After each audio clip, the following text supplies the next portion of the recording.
Passengers of the hantavirus-stricken MV Hondius are returning to Britain. So what next for them, and how will officials here ensure the virus doesn't spread? Passengers and ship crew not displaying symptoms on arrival were brought to shore by small boats before being bussed with UK government staff to Tenerife's main airport and then boarding a chartered repatriation flight to Manchester. The World Health Organization says the risk to the public is very low because asymptomatic transmission's unlikely. It's hard for the virus to be passed on if you're not showing any symptoms.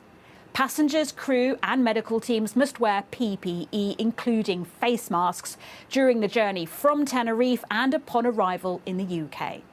Once here, passengers are safely escorted to an isolation facility at Arrow Park Hospital on the Wirral, where they'll undergo precautionary testing and assessment for the virus. The accommodation's separate from the main part of the hospital.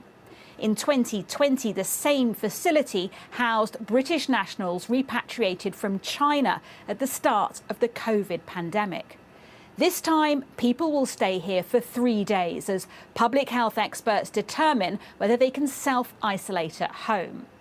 Once home, they'll be asked to stay in isolation for 45 days. They'll be in constant and daily contact with UKHSA medics who'll monitor their condition, asking them to take their temperature and checking for symptoms too. It may well actually ultimately turn out to have not been necessary, but we won't.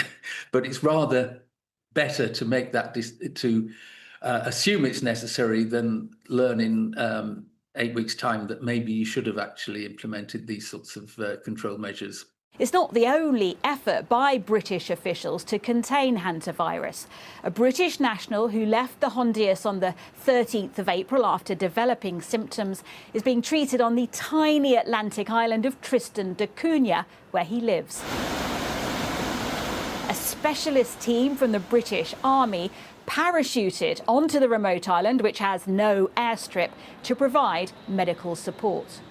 There is still much that isn't known about this virus, so plans for the passengers will be kept under review.